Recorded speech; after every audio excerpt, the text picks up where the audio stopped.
PDM को मजबूत करिए, क्योंकि याद रखिए अगर हमको छुटकारा मिलना है संघ परिवार से, बीजेपी से, अगर हमको छुटकारा मिलना है समाजवादी पार्टी से या दीगर दूसरी सियासी पार्टियों से जो सिर्फ जबान से इंसाफ की बात करते हैं मगर जमीन पर उसको अमली जामेनामा पहनाने का काम नहीं करते, मैं आपसे वादा कर रहा हूं कि इंशाअल्लाह ताला ये पीडीएम ने एक पहला कदम बढ़ाया है और मैंने हमारी बहन पल्लवी पटेल साहिबा से ये बात कही है कि ये सिर्फ पार्लियामेंट के चुनाव के हद तक महदूद नहीं रहेगा, बल्कि मैं बताना चाहूंगा नरेंद्र मोदी को और अखिलेश यादव को और उन तमाम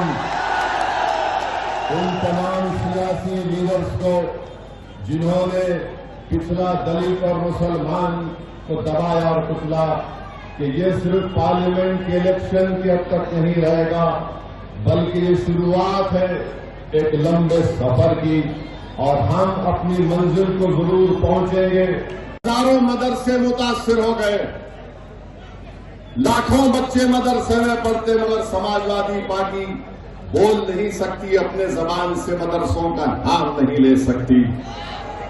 और याद रखिए समाजवादी पार्टी यही चाहती है कि आप भैया के लिए जान कुर्बान करो और दरी बिछाओ। हम पीडीएम आपसे कहने आई है कि आप मुत्तहदा तौर पर पीडीएम का साथ दीजिए, तो एक वक्त आएगा इंशाअल्लाह ताला अखिलेश यादव दरी भी बिछाएगा, आपके लिए जान भी कुर्बान करेगा।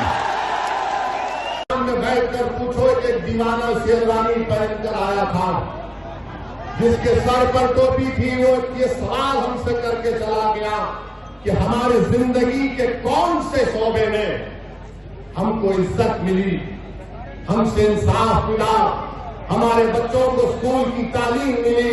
अरे बताओ हमारे अंसारी भाइयों, आपकी कौन सी औलाद मुल्क के बड़े बड़े तालीमी इदारों में तालीम हासिल कर रही है? मुझे बताया गया कि 50% आप लोग यहां से निकलकर हिंदुस्तान के कोने कोने में मुंबई शहर बड़े बड़े शहरों में जा चुके हैं। ये इसलिए हो रहा है क्योंकि आप इन लोगों को छोड़ना नहीं चाह रहे हैं। नहीं रहता मेरे भाई, अगर इख्तियार किसी के पास रहता तो फिर भारत में इतने बड़े बड़े राजाओं बादशाहों के महल वीरान क्यों पड़े हैं? वो पूरे महल वीरान पड़े हैं, खंडर में तब्दील हो गए, कोई उनकी तरफ नजर उठाकर नहीं देखता। कुदरत ये बता रही है कि देखो ये किसी वक्त में ये खंडर बड़ी आलीशान इमारत थी, मगर इख्तियार किसी के पास रहने वाला नहीं है, इख्तियार सबके पास से जाएगा और जो जुल्म करेगा कुदरत उससे बहुत जल्दी इख्तियार छीन लेती है, उसको रुसवा करती है इंशाअल्लाह ताला। और जो मजलूमों को का साथ नहीं देता, जो लोगों की जाने लेता है, अरे एक दिन आएगा सब चले जाएंगे इस दुनिया से। मेरे अजीज दोस्तों और बुजुर्गों, मुसलमान घुसपैठी है और भारत के मुसलमान ज्यादा बच्चे पैदा करते हैं और भारत के मुसलमानों को हमारी हिंदू मां और बहनों का मंगलसूत्र छीनकर उनको दिया जाएगा। नरेंद्र मोदी, अगर आप बात मंगलसूत्र की करेंगे तो बात बहुत दूर तक जाएगी, मेरी जबान मत चलाएं, बात बहुत दूर तक जाएगी, क्योंकि अगर तुम्हारे मुंह में जबान है तो मेरे मुंह में भी जबान है। पूरा सिलसिला बोल सकता हूं मैं यहां पर, मगर एहतराम और अदब के दायरे में रहकर कह रहा हूं। अब आप मैं पूछना चाह रहा हूं, इस बनारस की सरजमीन में खड़े होकर क्या बिस्मिल्लाह खान घुसपैठी थे? बताओ, क्या आप घुसपैठी हैं? क्या आप घुसपैठी हैं? अगर घुसपैठी नहीं है तो हाथ उठाकर बताओ कम घुसपैठी नहीं है। हाथ नहीं उठे, हाथ उठाइए जहां तक आवाज अल्लाह पहुंचा। जोर से बोलिएगा।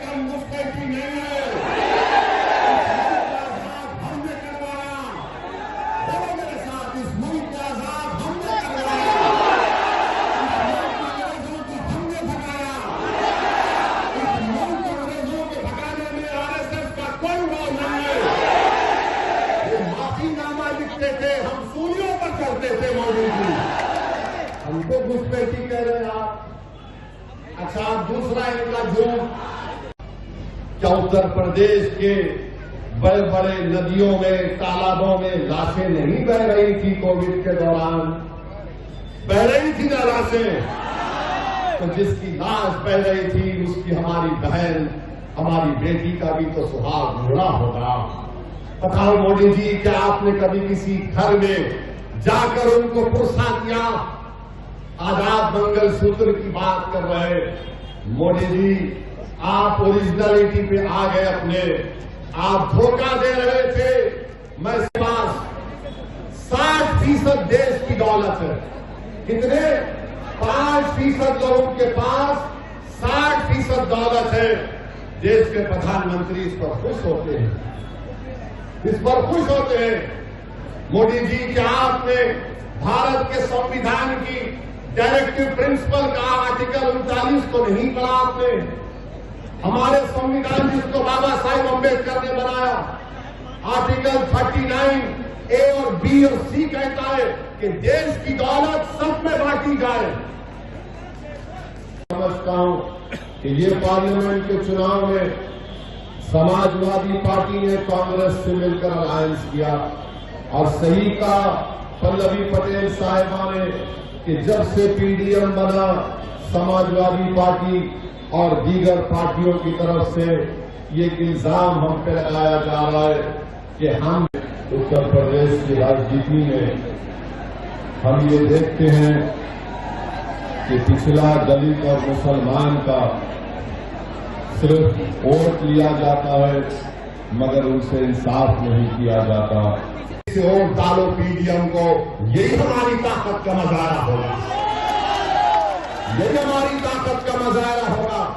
तो मुत्तहदा तौर पर अपने वोट का इस्तेमाल करिए। ये तमाम सियासी पार्टियां हैं, समाजवादी है, बहुत सी पार्टियां हैं, मगर आपने क्या हासिल किया बताइए आप? उत्तर प्रदेश में सबसे ज्यादा जेलों में कौन है? दलित समाज है, आदिवासी समाज है, पिछड़ा समाज है, मुसलमान है। आप बताइए अजीज दोस्तों और बुजुर्गों, मैं मुख्तार अंसारी का नाम लेकर कह रहा हूं, मैं किसी बात से डरने वाला नहीं हूं। जमहूरियत के दायरे में रहकर कह रहा हूं कि मुख्तार अंसारी एक इंसान था। मुख्तार अंसारी एक इंसान था, जुडिशियल कस्टडी में था, जहर देकर मार दिया। वो शहीद है, वो शहीद है। और शहीदों के बारे में कहा गया कि उनको मुर्दा कभी मत कहो, वो जिंदा है, उनको विदा मिलती है। जो सिर्फ आपके सामने सर झुकाकर बैठे रहे, मेरे भाई, मैं आपको बताने के लिए आया हूं कि अखिलेश यादव कहते हैं कि अपनी जान दे दो और बीजेपी को रोक दो। अरे अखिलेश यादव, तुम्हारा आधा परिवार नरेंद्र मोदी के साथ बैठकर चाय पी रहा है, तुम उनको रोक नहीं पाते। हमसे कह रहे हैं कि जान दे दो और बीजेपी को रोक दो। अखिलेश यादव, जान तो हम ही दे रहे हैं ना। बुलडोजर से घर तो मेरा ही टूट रहा है, मेरे ही पैर पर गोलियां मारी जा रही हैं, मुझे ही तो जेल में जहर दे दिया गया। मेरे हाथ में हथकड़ियां हैं, मेरे हाथ, अरे सुन तो लीजिए,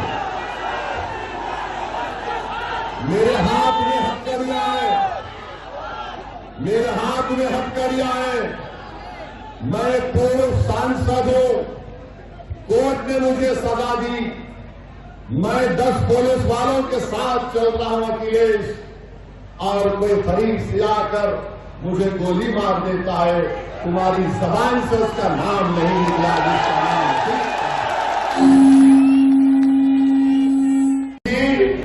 आपके 6 भाई है नहीं है, बताइए हमको। अमित शाह की 6 बहनें हैं। हाँ, अच्छा, जो आरएसएस के गोलमाल करे, मैं तो सुना कि उनके 9-10 भाई बहन थे। मोदी जी, कभी अपने गिरबान में झांक कर भी तो देख लो। और सच्चाई ये है कि मुस्लिम महिलाओं का फर्टिलिटी रेट मोदी सरकार का डेटा इंपेरिकल एविडेंस आदादोशुमार ये कह रहे हैं कि फर्टिलिटी रेट मुस्लिम महिलाओं का गिरा है।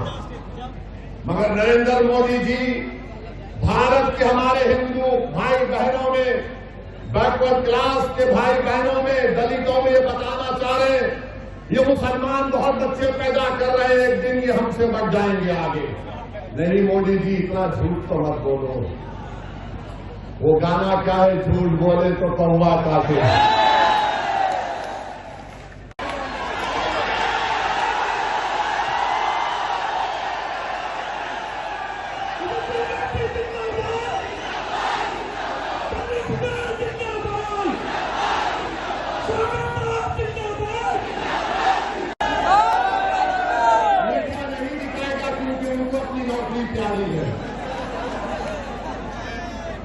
तनख्वाहें कम हो चुकी है।